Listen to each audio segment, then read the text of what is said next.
Los que estuvieron el viernes aquí, pues quizás puedan observar que la parte de la predicación de hoy domingo, pues va precisamente en cierto sentido con relación al tema que estuvo predicando. ¿Cuál era el nombre del joven? Jeremy. Hoy vamos a estar hablando del llamamiento de los 12. Y cuando hablo del llamamiento de los 12, estoy hablando de los 12 discípulos. Pero tiene un matiz referente a precisamente la línea de pensamiento que este joven estuvo trazando el viernes pasado, donde otras cosas, muchos de los que hemos sido llamados, muchas veces rehusamos el llamado de primera intención. Muchas veces consideramos que no somos merecedores de esa deferencia especial y particular que Dios ha tenido con cada uno de nosotros. Y pues en nuestra humanidad entramos en una serie de razones por las cuales no. Yo me imagino a Dios mirando a uno diciendo: es que no eres tú, soy yo el que voy a tomar dominio de lo que te estoy dando, y simplemente lo que necesito de ti es una obediencia y ese deseo de responder a ese llamado. Y vamos a estar puestos de pie en Marcos capítulo 3, versículos 12 al 15, el llamamiento de los 12, o el llamado de los 12. Ambas maneras de provocar el tema son correctas: el llamamiento de los 12, el llamado de los 12. Y la porción bíblica que hemos escogido está en el Evangelio de Marcos. Marcos le escribe aquí a los romanos, ¿verdad? Capítulo 3, versículo del 13 al 15. Si lo tenemos todos, decimos amén. Dice la palabra del Señor: después subió, ¿dónde? Al monte, y llamó así a los que él quiso, y vinieron a él.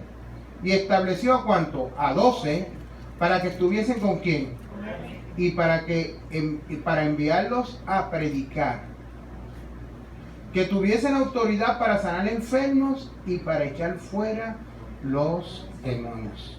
Toda gloria es tuya, Padre. Gracias, Señor Jesucristo, por esa reconciliación hermosa con tu Padre amado. Que en esta mañana seamos edificados con esta porción bíblica, y que podamos ser no solamente un espectador o alguien que oye, porque hoy tú nos vas a hablar directamente a cada uno de nosotros. Que podamos entender que no estamos hablando de ese llamado pastoral, evangelístico, o de esa naturaleza de llamados específicos. Que podamos entender que cada uno de los que somos redimidos por tu sangre preciosa tenemos un llamado. Todos somos apóstoles, en la definición de que el apóstol es aquel que es mensajero, que lleva un mensaje, y ese mensaje es el de que podamos dar por gracia lo que por gracia hemos recibido. Sabemos que vamos a ser edificados con esta porción bíblica. Declaramos entonces la intervención del Espíritu Santo para que redarguya profundamente en nuestras vidas y en nuestras conciencias. Amén. Bien, podemos sentarnos. El llamamiento de los 12. Mire, del llamamiento del Señor, específicamente del llamamiento que el Señor le hizo a los 12, refiriéndonos a los discípulos. Según el relato de Marcos, todos los que tienen la convicción de estar en un ministerio, y yo pregunto aquí, ¿cuántos de los que hay presentes tienen la convicción de que están en un ministerio? No quiero ver las manos. ¿Cuántos? Todos. Oiga bien, todos. Tenemos una responsabilidad ministerial. Todos compartimos el sacerdocio de nuestro Señor Jesucristo.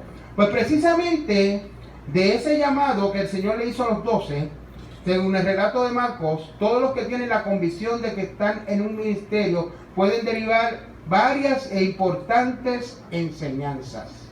El Señor no llama a cada uno de sus siervos de la misma manera.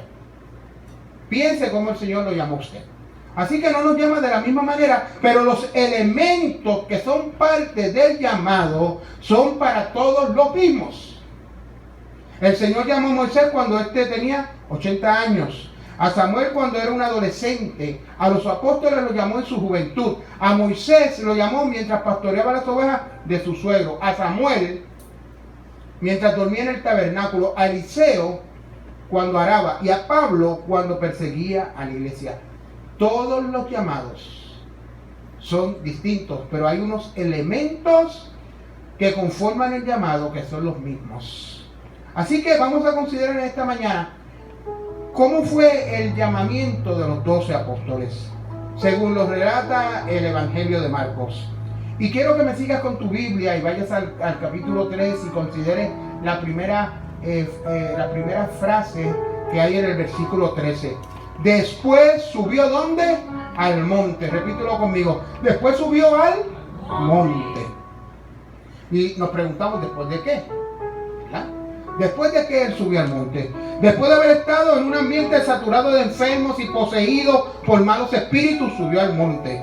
Según nos dicen los versículos 10, 11 y 12, haciendo énfasis en el versículo 10, dice que los que tenían plagas caían sobre él. El versículo 11 nos dice que hablaba de los espíritus malos que daban voces cuando él les miraba. Y el versículo 12 nos dice que el Señor reprendió a los espíritus malos, obligándoles a que enmudecieran. Después de este ambiente saturado, en un plano horizontal puramente humano, basado en las necesidades biológicas que tenían todas estas personas, él sube ¿dónde?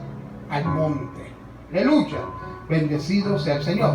Si consideramos los versículos de 10 al 12, encontramos que el Señor, en ese plano de lucha, donde había reprensión de demonios, donde había manifestaciones de sanidades, donde era un ambiente de dolencias y de demonios, donde había una lucha espiritual dentro de la humanidad de muchos, donde todas estas fuerzas podemos decir que en un momento dado se unían para extraer del maestro sus energías. Era un plano horizontal de lucha de las fuerzas del mal para hostigar el bienestar de los hombres. Y ahí el Hijo de Dios, nuestro Señor Jesucristo, está haciendo una intervención personal. Aleluya. Muchas veces pensamos que cuando hay una intervención ministerial no hay mermas en las energías. Sí hay mermas en las energías. Vemos que en un momento dado a Moisés hubo que levantarle las manos porque estaba intercediendo y ya en su estado anímico y físico no tenía fuerza, pero tenía que mantenerse como Dios lo había indicado. Lo mismo con nuestro Señor Jesucristo. Después de este ambiente de sanidades, de reprensiones, de esta dinámica, todas esas energías quizás podían mermar la humanidad de nuestro Señor Jesucristo, ¿verdad? Pero el Señor, precisamente de ese ambiente, saca a los 12 y ¿sabe dónde los lleva? A un monte, dice la palabra del Señor. A ese monte no iban a subir ni los flagelados por las plagas, ni los que tenían las miasmas de un ambiente creado por la caída de los principios de los padres, ni tampoco tendrían injerencia a la fuerza de los malos espíritus que habían en aquel plano horizontal donde él estaba ministrando. Él se aparta con ellos al monte. Aleluya. El llamamiento o el llamado que estaba por darse requería de unos ciertos cambios, de unas ciertas transiciones que son fundamentales en la creación de un carácter de aquel que recibe un llamado ministerial. No sé si tú me sigues. Parecería que varios de los eventos notables de la Biblia no ocurren en la llanura, sino que ocurren en la altura. Y si fuésemos a hacer a inferir homiléticamente, la homilética es el arte de la predicación, de la comparación de las reglas que se elaboran para construir los estilos correctamente de una predicación en un sermón. Si nosotros fuéramos a considerar todo eso, podríamos obtener una gran lección homilética, y es el hecho de que muchos de los grandes eventos ocurrieron no en el llano, sino ¿dónde? En el monte. En el monte. Y ahorita te voy a decir cuál es la relación espiritual con el monte. ¿Ok? Moisés, por ejemplo, en Éxodo 3:1 dice que Moisés fue llamado mientras se encontraba ¿dónde? En el monte con Dios. Allá en Deuteronomio 9 y 10 nos dice que en la cumbre del Sinaí, que es un monte, conversó Moisés con Dios por 40 días y allí recibió las tablas de la ley. Fue también en la cumbre del collado, o sea, en el monte, mientras Moisés intercedía por el pueblo, que Dios derrotó a los amalecitas. Hace varias semanas atrás estuvimos hablando de ese hecho, que mientras ellos batallaban, él subió ¿a dónde? Al monte, a buscar ¿qué? A buscar esa relación especial con Dios. Fue precisamente en la cumbre del Carmelo también un monte, cuando Dios envió fuego y se consumió el holocausto por la petición de Elías y fueron destruidos todos los profetas de Baal. La cita bíblica está en Primera de Reyes, capítulo 18, del 30 al 40, ahí está todo en la narración bíblica. La transfiguración, ¿dónde fue, iglesia?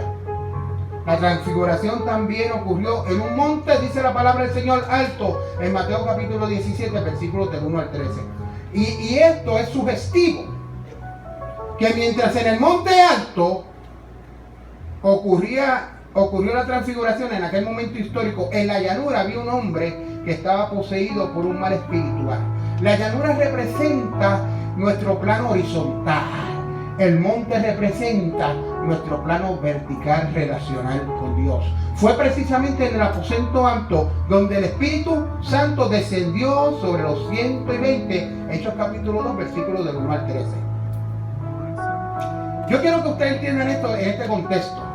No es que estos sucesos o de estos sucesos se desea hacer una doctrina, de ninguna manera. Ya que simplemente todas las citas bíblicas que he mencionado que han ocurrido en el monte son narraciones, son narrativos. ¿Cuántos me siguen? No son normativos, sino que son narrativos. Pero hay algo que todas estas experiencias con Dios que sucedieron en el monte son para nosotros. ¿Y sabe cuál es? Que hay una transición del plano de nuestra humanidad horizontal a una transición del plano vertical relacional con Dios. Y esto deriva una lección. La lección es que Dios nos transporta de nuestro terreno natural y horizontal a un predominio divino cuando va a tratar directamente con nosotros. Dale un fuerte aplauso a Dios.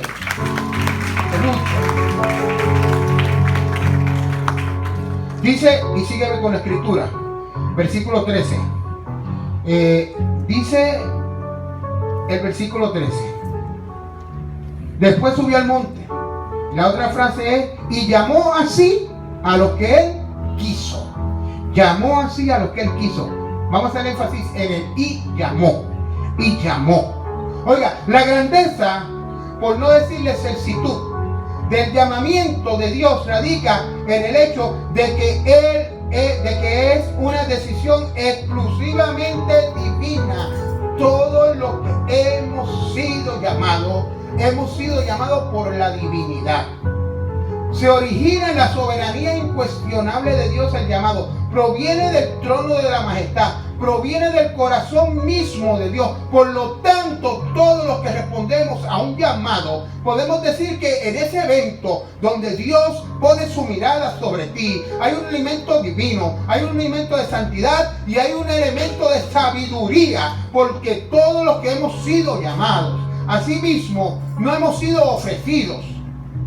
Hemos sido ¿qué? Llamados. No hemos sido ofrecidos voluntariamente. Aleluya. Gloria a Dios. Es uno en el cual la soberanía de Dios. Pásame el micrófono. Es uno en el cual la soberanía de Dios. Bendecido sea el Señor. La soberanía de Dios irrumpe, aleluya, con una fuerza y sorpresivamente involucra en aquel que ha recibido un llamado, un cambio que es radical, un cambio que es toda la vida, un cambio que es para toda la eternidad. Si consideramos a Abraham, podemos decir que tomó por sorpresa a Abraham cuando se le ordenó que saliera de su tierra y de su parentela para dirigirse a un lugar desconocido que se mostraría mientras estuviera en marcha. Tomó por sorpresa al adolescente Samuel mientras dormía en el tabernáculo. Tomó por sorpresa a Andrés y a Pedro cuando estaban arreglando los artículos de pesca. Tomó por sorpresa a Mateo, aquel que recaudaba impuestos para Roma. Tomó por sorpresa aún al furibundo Saulo cuando soñaba extinguir a la iglesia. Quien llame es Dios y los va a llamar por sorpresa, cuando menos usted lo considera. Así que la frase que estamos considerando: después subió al monte y los llamó, quien llama es Dios, así a los que él quiso, así. No los llamó para que se conformaran el colegio apostólico, no. Tampoco para que dieran principio a la iglesia, tampoco para eso los llamó. Tampoco los llamó para que comenzaran con ningún tipo de una nueva religión. ¿Sabe para qué te llama Dios? Para el mismo que llamó a los 12. Dios llamó a los 12 y Dios te ha llamado a ti en carácter ministerial para que te allegues a Él. Da un fuerte aplauso a Él. No te llama para que seas protagonista de ninguna acción. Porque habrá algo que tú podrás, con lo cual tú podrás impresionar al Rey de Reyes y al Señor de Señores. Entonces piensa en los protagonistas que a veces hay en el altar. Bendeceme, zafó eso. Aleluya. Dios no te llama para que tú seas un protagonista de ninguna acción. Aleluya. Te llama para reducir, escucha bien, el espacio que hay entre tu persona y Él. Para eso es que Él te llama. Hay un gran peligro para aquellos que somos ministros o que somos llamados al ministerio, que estamos muy centrados quizás en lo denominacional, que estamos muy centrados quizás en la iglesia, pero estamos muy lejos de Cristo. Dale un fuerte aplauso a Dios. Hay un gran peligro en eso, porque sabes que cuando te alineas por una organización, llama la denominación, no estoy diciendo que hay nada malo por ser parte de una denominación. Nosotros somos Asamblea de Dios. Pero cuando tu pensamiento está en ese factor y no en el factor de aquel que te llamó, entonces tú tienes que estar obligado a ser un oligarca, un burócrata, un asalariado. Pero cuando tú te acercas a Cristo, ¿sabes qué es lo que sucede? Que tú te conviertes en apóstol, en siervo del Rey de Reyes y del Señor de Señores. Y llamó a los que Él quiso, porque el fundamento del llamado es irrevocable y es incontestable en la soberanía de Dios. Usted no se cuestione porque Dios puso los ojos sobre usted, pero cuando los pone es irrevocable porque Él no se equivoca. Los 12 no fueron llamados por cualidades, ni usted tampoco ni yo hemos sido llamados por cualidades que hayamos tenido. Hemos sido llamados a pesar de todos nuestros defectos. Yo no sé si tú me escuchas. Dios te ha llamado aún con todos tus defectos. No te llamó para que brilles, sino para que en la penumbra de tu humanidad resaltes por la gloria de Él en ti. Dale un fuerte aplauso a Él.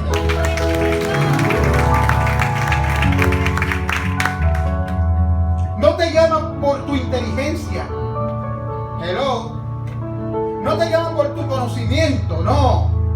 Sino para que en la ignorancia personal de tu humanidad, la sabiduría de Él sea la que esté en ti. Dale otro fuerte aplauso al Rey.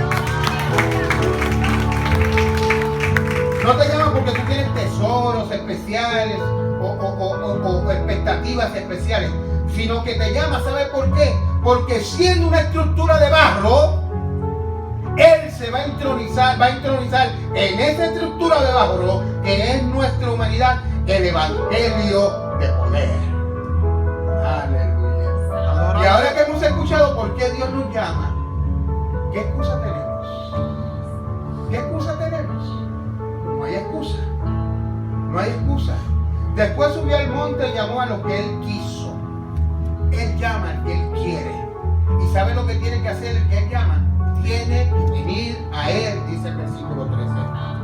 Mire, tiene que venir a Él porque cuando Él te llama, va a haber un encuentro entre lo divino y lo humano. Él te llama y va a haber un encuentro entre lo divino y lo humano, entre lo ontológico que eres tú y lo celestial, entre la fragilidad que eres tú y lo existencial del ser humano, porque la fortaleza impugnable de Dios va a ser parte de ti porque Él te está llamando. No es con tu propia fuerza, que es con la fuerza del poder del Espíritu Santo de Dios. Cuando Él te llama, mire, hay una unión entre la tierra y el cielo, entre el cielo y la tierra, entre lo que es eterno, que es Dios, y lo temporal, que somos nosotros. Y entonces cuando todos estos elementos se dan, se conjuga el misterio de la redención en la encarnación de nuestro Señor Jesucristo. Dale un fuerte aplauso a Él. La encarnación de la palabra, que es Cristo, ¿sabe lo que hace? Te da salvación. La encarnación de la palabra, que es Cristo, te da salvación. Y el llamado al ministerio, tanto como la salvación, son encuentros cósmicos que están muy por encima de la comprensión del hombre. No entiendes por qué te escogió.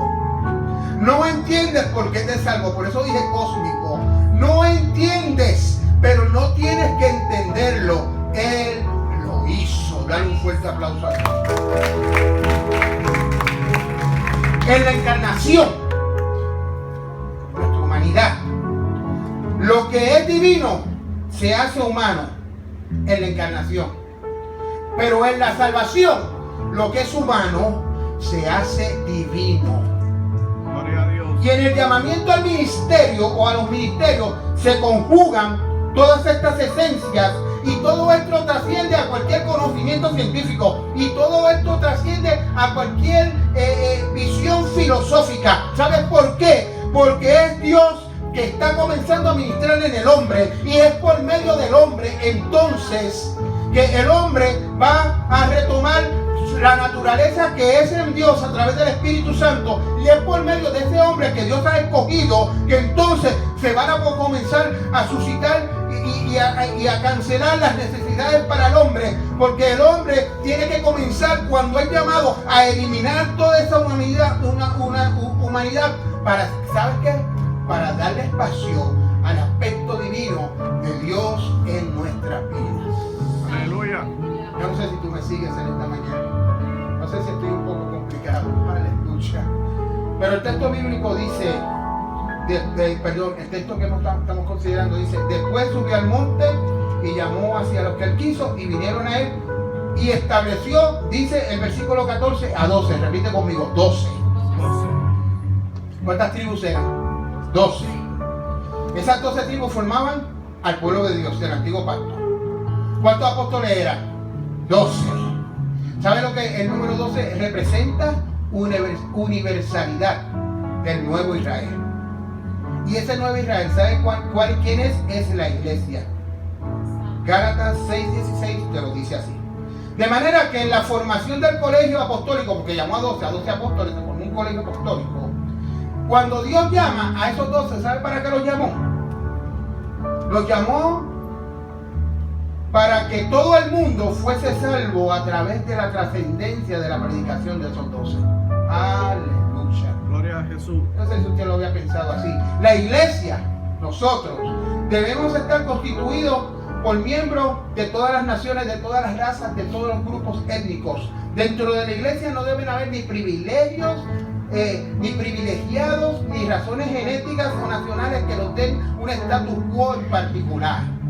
Los 12, repite conmigo, los 12. 12 es un número, podríamos decir, y voy a definir la palabra, cabalístico. Me dirá, pastor, dos palabras de domingo, sí, de domingo. Cabalístico. Cabalístico quiere decir, viene de la palabra caba. Es un número de revelación que se utilizaba en el Antiguo Testamento, las 12 tribus, los 12 apóstoles. Pero es más que eso, es un número que tenía un misterio, que tenía un sentido enigmático, el número 12. Pero yo no quiero entrar en el aspecto cabalístico del número. Lo que yo te quiero decir es que ese número 12 representa al mundo entero. Wow. A las 12 tribus, al mundo entero, donde no debe haber nadie marginado, donde no debe haber nadie pretérito, donde no debe haber nadie desplazado, ni donde debe haber nadie reemplazado. Dios llama a las 12 para que lleven el evangelio hasta los últimos rincones de ¿dónde? De la tierra. ¿Quiénes somos las extensiones de esos 12? La iglesia del Señor. Tú y yo, dale un fuerte aplauso. Después subió al monte, llamó hacia los que quiso, y vinieron a él, y estableció a 12. ¿Para qué? Para que estuviesen con él. Versículo 14. Los llamó, los escogió a sí mismo para que estuviesen con él. ¿Cuál es la razón prioritaria del llamamiento? Estar con Cristo. ¿Te acuerdas que te dije que te llama no para que seas protagonista ni acciones nada, te llaman para que te acerques a Él. Para eso Dios nos llama a cada uno de nosotros. Al lado de Cristo, ¿sabe lo que hay? Aprendizaje. Al lado de Cristo lo que hay es absorción. Se aprende y se absorbe. Se aprenden los misterios del Evangelio. Se absorbe la vida de Cristo cuando estás al lado de Cristo. Nadie que esté cerca de Cristo puede pensar, aleluya, que no va a comenzar a ver la revelación de los grandes misterios de Dios. Nadie que se diga estar cerca de Cristo puede llegar a pensar que no va a comprender lo que es la vida de Cristo. Cuando se está cerca de Cristo, lo que sucede es que nos impregnamos de su gloria, aunque no nos demos cuenta. Adoramos a Dios. Yo no sé si tú has escuchado la frase, no sé, como que hay algo diferente en ti. No sé, como que tú te ves como diferente. ¿Sabes qué? Que aunque tú no te des cuenta, la gloria de aquel que está contigo se hace manifiesta. Voy a tomar un evento bíblico para poderte sustentar este pensamiento. Moisés dice que ascendió a la cumbre del Sinaí, ¿verdad? Porque ¿quién se lo había dicho? Dios te lo dijo, que subiera. Le dijo, sube y te daré. Fueron las palabras que Dios le dio a Moisés. Pero Moisés nunca pudo haberse imaginado lo que Dios le daría en aquel lugar, pero él ¿qué hizo? Obedeció el llamado. El relato bíblico dice, voy a estarlo leyendo, Éxodo 34, del 28 al 29, lo voy a leer, dice, y él estuvo allí con Jehová 40 días y 40 noches, no comió pan, ni bebió agua, y escribió en las tablas las palabras del pacto, los 10 mandamientos. Y aconteció que descendió Moisés del monte Sinaí con las 2 tablas del testimonio en su mano. Al descender del monte no sabía Moisés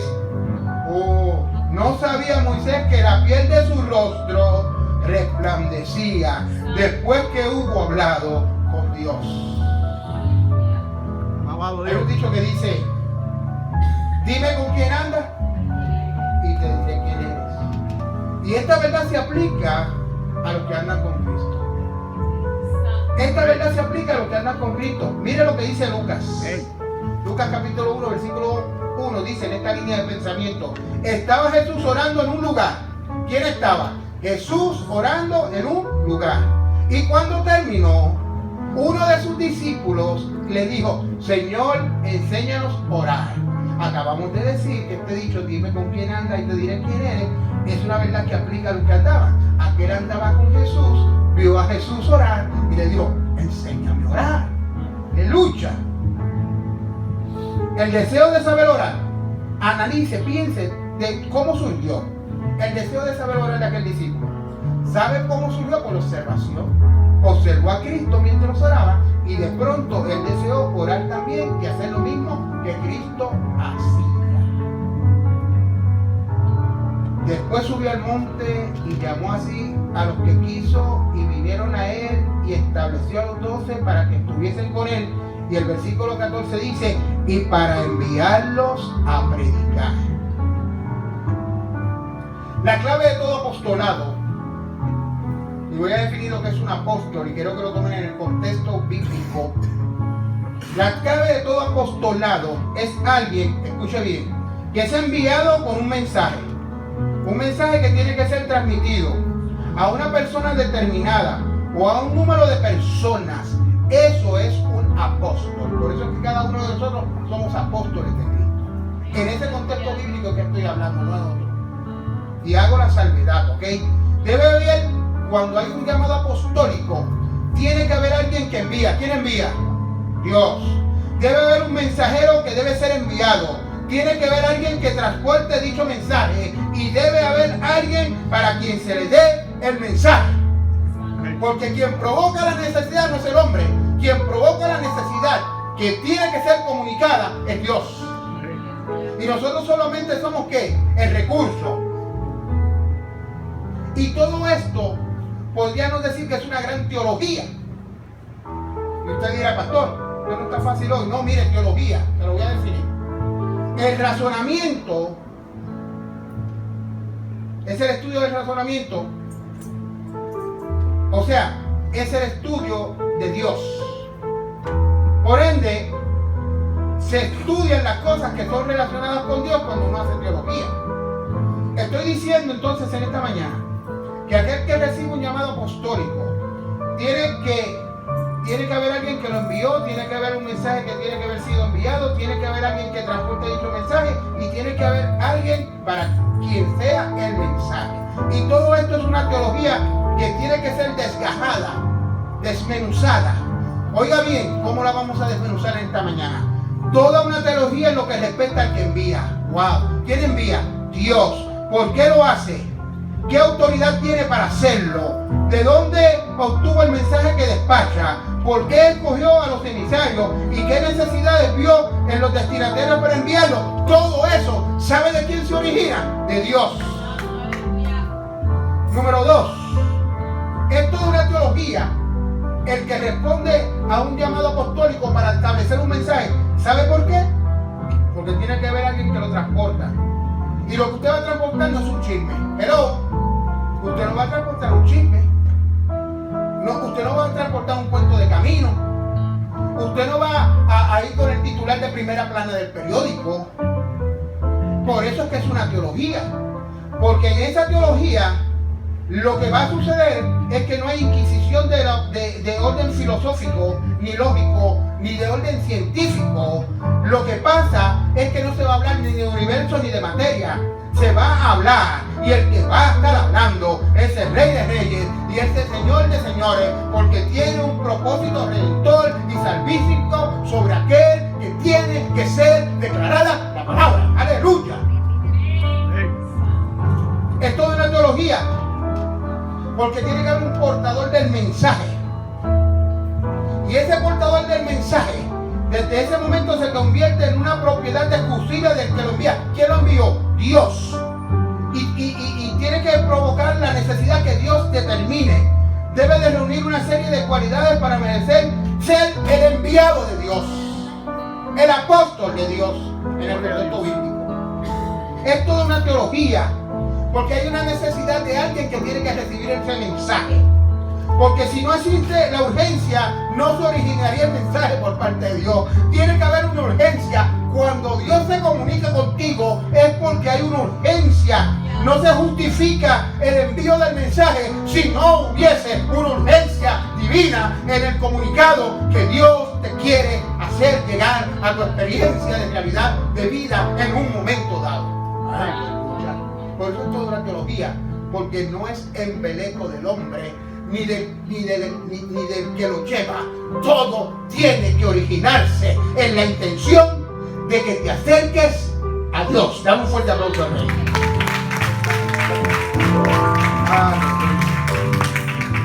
Así que la acción predicadora del predicador tiene una prominencia muy particular dentro de los planes de Dios. El que pone la palabra. ¿Qué palabra va a poner?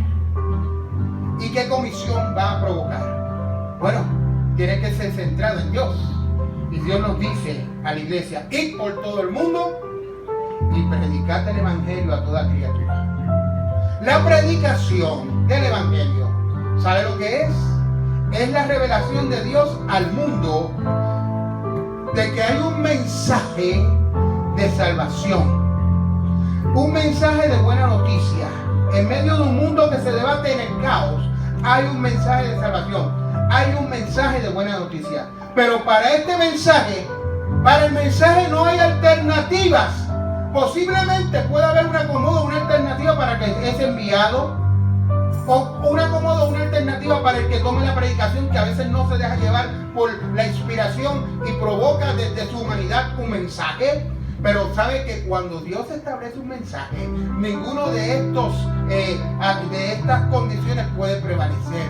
Cuando usted tiene un mensaje de Dios, usted tiene que comunicar ese mensaje tal como Dios lo ha establecido, porque usted es solamente el enviado.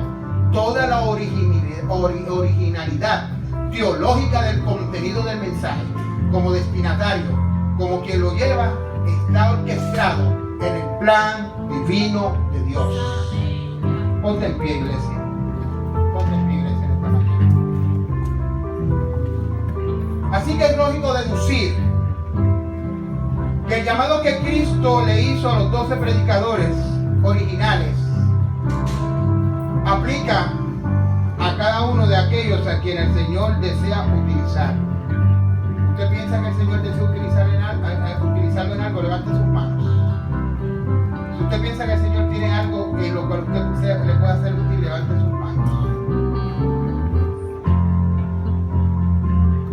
Yo quiero que tú medites cuál ha sido tu respuesta al llamado que Dios te ha dado. Aleluya.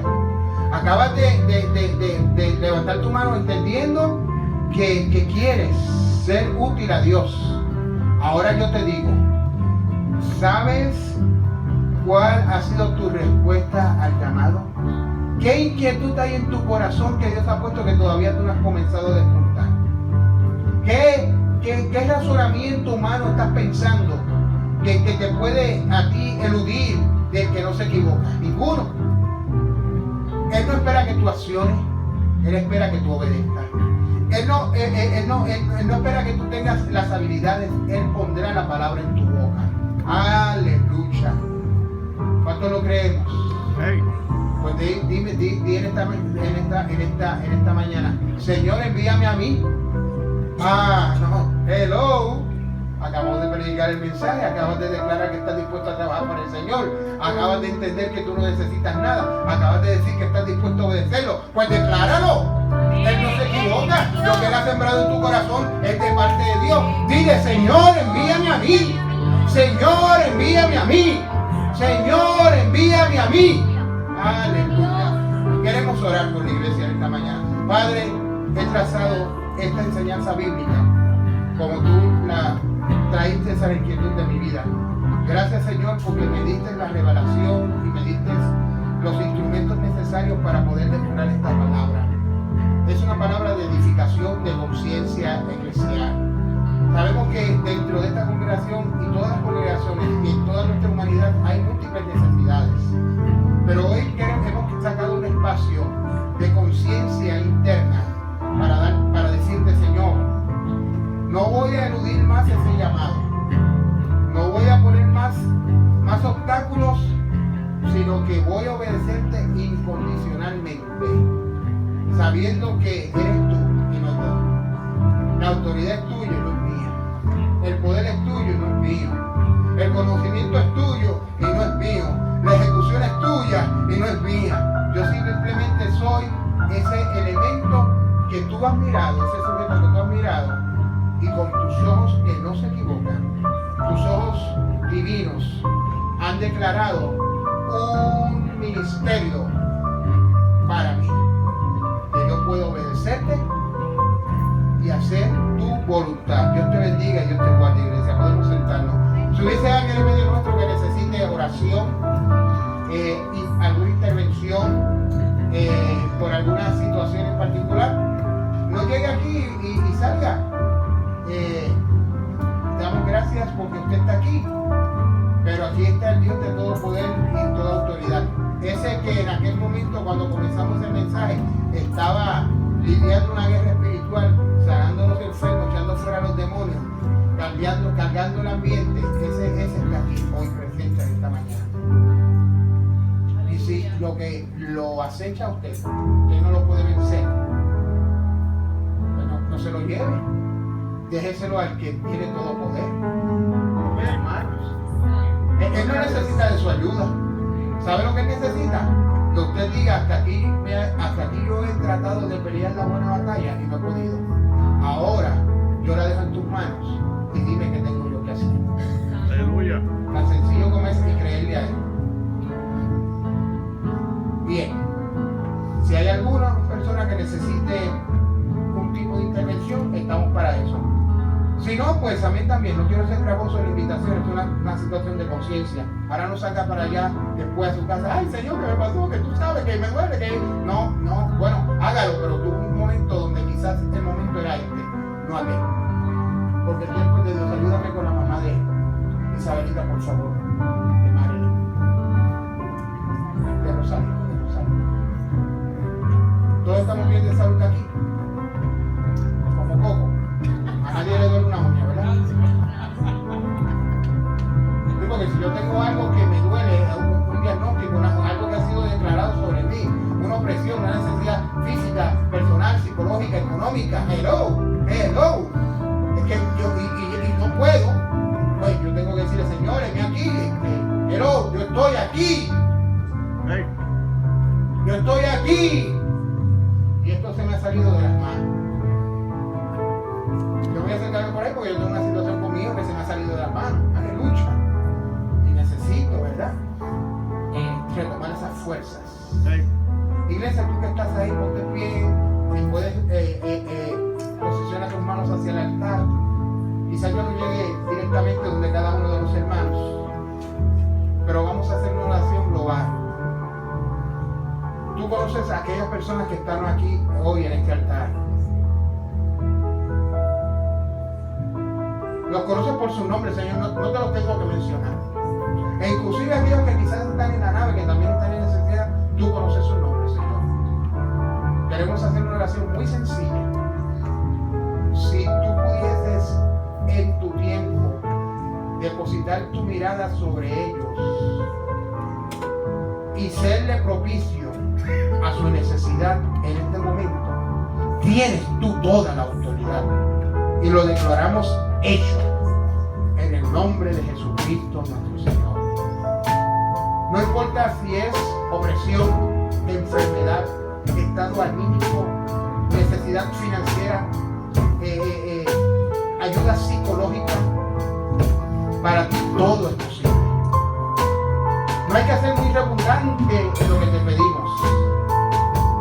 Si tú declaras la palabra, te dijo aquel hombre, mi siervo a la distancia recibirá sanidad y no hace falta nada más. Señor, si en tu santísima soberanía y voluntad deseas accionar ese milagro sobre cada uno de los que está aquí, que sea hecho en el nombre que es sobre todo nombre, en el nombre de nuestro Señor Jesucristo. Amén. Amén y amén. Dios los bendiga y Dios los guarde. Aleluya. No se trata de acción ni de protagonismo, se trata del poder y ilusión de Dios. Dios no necesita mucho tiempo para hacer algo, ni muchos gritos tampoco. Aleluya, Él lo hace. Lo decreta, lo hace y lo acciona. Y por la providencia de Dios, nosotros vemos el resultado en el tiempo de Dios. Por eso es que a veces decimos, bueno, pues pasé el altar, pero me senté y todavía me duele el ojo. ¿Cuál es el problema? Pero ya Dios decretó, si es su voluntad, y va a haber una acción sobre esa situación tuya. Lo que pasa es que los decretos de Dios tenemos que tenerlos presentes y decretarlo es hacerlo. Pero como yo respondo a causa y efecto, Dios lo va a hacer cuando Él lo quiera hacer. En su soberanía lo hace. Por eso es que a veces usted ora y está 4, 5 años, 6 años, 7 años, 8 años, 10 y allá en algún momento remoto que su contestación es pesquisada. A veces usted simplemente lo piensa y usted tiene la realidad de lo que se ha pedido. Porque la providencia de Dios es quien acciona el decreto. Y el decreto lo dice Dios. Y para Él no hay nada imposible. Entonces el mecanismo como Dios nos lleva a nosotros a nuestras verdades de realidad de vida. Y como yo sé que Él tiene toda autoridad y tiene todo poder, para Él nada es imposible, yo lo declaro hecho en el nombre de Jesucristo. ¿Cuántos dicen amén? Bien, martes 29.